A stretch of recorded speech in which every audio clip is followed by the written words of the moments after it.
بلا لو پھر مجھے اے شاہ بہر و بر مدینے میں۔ بسم اللہ الرحمن الرحیم، الحمد للہ رب العالمین وبہ نستعین والصلاة والسلام علی سید المرسلین اما بعد۔ حاضرین و ناظرین، السلام علیکم ورحمۃ اللہ وبرکاتہ۔ بہت دنوں سے ہم یہ سن رہے ہیں کہ ہندوستان کے مختلف ریاستوں میں ٹڈیوں کا ایک لشکر، جس کو ٹڈی دل کہا جا رہا ہے، وہ مختلف ریاستوں میں پھیل رہا ہے، اور یہ اندیشے کیے جا رہے ہیں کہ ہمارے ریاست تلنگانہ کے اندر بھی اس کا حملہ ہو۔ ہم آج کے اس ویڈیو میں اور اس پیغام کے اندر ٹڈی سے متعلق کچھ معلومات آپ کو فراہم کرنے جا رہے ہیں۔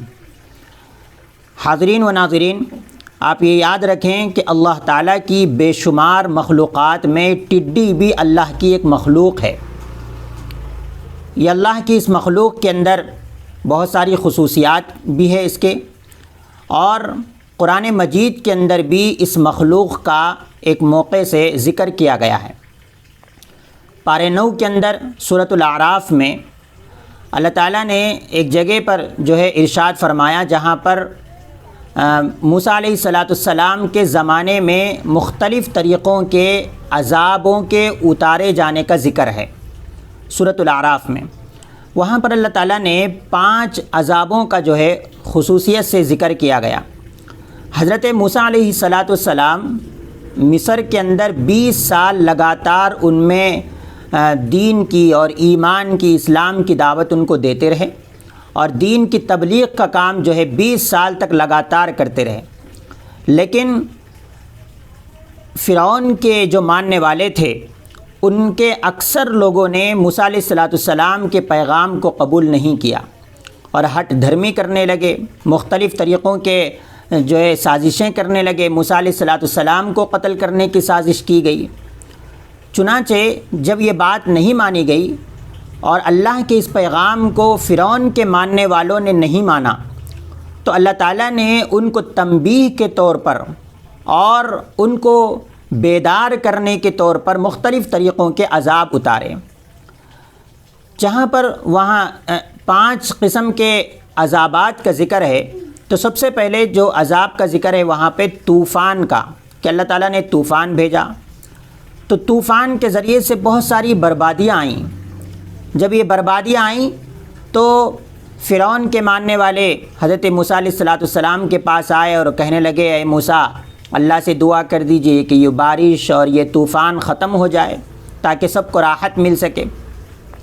حضرت موسیٰ علیہ السلام نے اللہ تعالیٰ سے دعا فرمائی کہ اللہ، آپ کے بندے اس طوفان کے ذریعے سے بڑے پریشان ہیں، اور وہ یہ کہہ رہے ہیں کہ اگر آپ یہ طوفان ختم کر دیں گے تو ہم پھر آپ کی بات کو مانیں گے، اللہ کی بات کو مانیں گے۔ چنانچہ حضرت موسیٰ علیہ السلام کی اس دعا کے طفیل میں اللہ تعالیٰ نے طوفان کے عذاب کو ختم کر دیا۔ جب یہ ختم ہو گیا تو 1 مہینہ سکون سے وہ لوگ رہے، لیکن 1 مہینے کے بعد پھر وہ لوگوں نے ہٹ دھرمی شروع کر دی کہ نہیں، اب تو ہماری بارش کی وجہ سے اچھی کھیتیاں ہو رہی ہیں، زراعت اچھی ہو رہی ہے۔ تو چنانچہ اس ہٹ دھرمی کی وجہ سے اور اپنے وعدے سے پلٹ جانے کی وجہ سے اللہ تعالیٰ نے ایک دوسرا عذاب جو ان پر نازل کیا تھا، وہ ٹڈیوں کا عذاب تھا۔ لیکن آپ یہ بات یہاں پر جان لیں کہ اس وقت جو ٹڈی کا عذاب آیا تھا وہ صرف ان لوگوں کے لیے آیا تھا جو موسیٰ علیہ السلام کو ماننے والے نہیں، موسیٰ علیہ السلام کو نہیں ماننے والے تھے اور فرعون کی تابع داری کرنے والے تھے۔ چنانچہ اگر 2 لوگوں کے کھیت ایک جگہ پر ہے، ایک کھیت موسیٰ علیہ السلام کے ماننے والے کا ہے اور ایک کھیت فرعون کے ماننے والے کا ہے، تو ٹڈیاں جو خرابہ کیا کرتی تھیں اس موقع پر فرعون کو ماننے والے کے کھیت کو خراب کرتی تھی، موسیٰ علیہ السلام کے ماننے والے کے کھیت کو کچھ نقصان نہیں پہنچاتی تھی۔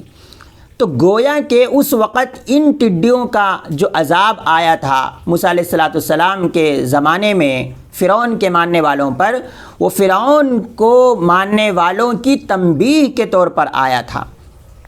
تو مختلف خرابے جو ہے اس موقع پر ہوئے، تو قرآن کریم کے اندر ٹڈیوں کا بھی ذکر آیا ہے۔ چنانچہ مختلف جو ہے مفسرین نے اور محدثین نے ٹڈی کے بارے میں چند خصوصیات ذکر کی ہیں کہ ٹڈی کے اندر جیسے قاضی شریح رحمۃ اللہ علیہ نے قسم کیا کہ ٹڈی کے اندر 7 جانوروں کی کچھ نہ کچھ نشانیاں ہوتی ہیں۔ وہ کون سے جانور ہیں؟ کہتے ہیں کہ گھوڑا اور بیل، شیر، گدھ، اونٹ، اور اسی طریقے سے سانپ، اور اسی طریقے سے بچھو۔ حیات الحیوان میں بھی اور جو ہے اور تفسیر ابن کثیر کے اندر جو ہے اس کی مفصل تشریح ہے، آپ اس کو جو ہے سمجھ سکتے ہیں۔ یہ خصوصیات ہے۔ اب ایک بات یہ ہے کہ ٹڈی انسانی ماکولات میں سے، یعنی انسانوں کی کھائی جانے والی چیزوں میں سے ہے یا نہیں؟ تو تفسیر ابن کثیر کے اندر مختلف روایتوں کی روشنی میں یہ بات کہی گئی ہے کہ بالخصوص حضرت عمر فاروق رضی اللہ تعالیٰ عنہ ٹڈی کو بڑی رغبت سے کھاتے تھے اور بڑے شوق سے جو ہے کھایا کرتے تھے۔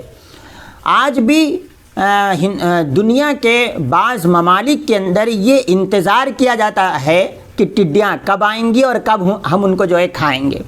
تو اس کا ایک مطلب یہ ہے کہ ٹڈی ان جانوروں میں سے ہے جس کو انسانوں کے کھانے کے لیے اسلام نے حلال کیا ہے۔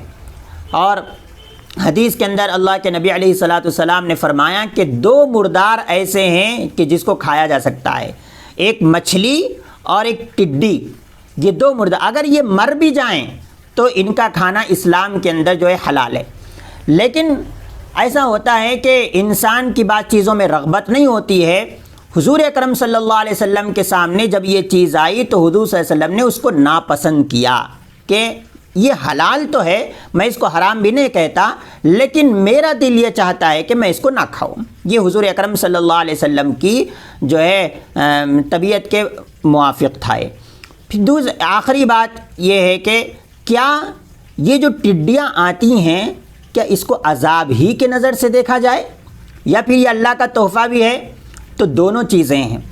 اگر یہ دیکھا جائے کہ اگر یہ ٹڈیاں جو آ رہی ہیں یہ ایسا بھی ہو سکتا ہے کہ یہ انسانوں کے لیے تحفہ ہو، اس لیے کہ وہ کھانے کی چیزیں ہیں، اور یہ بھی ہو سکتا ہے کہ انسانوں نے ایسے اللہ تعالیٰ کی ایسی نافرمانی کی ہے اور ایسے گناہ کیے ہیں اور اللہ کی اطاعت سے اور حضور اکرم صلی اللہ علیہ وسلم کے احکام سے اس طریقے سے روگردانی کی ہے کہ یہ عذاب بھی ہو سکتا ہے۔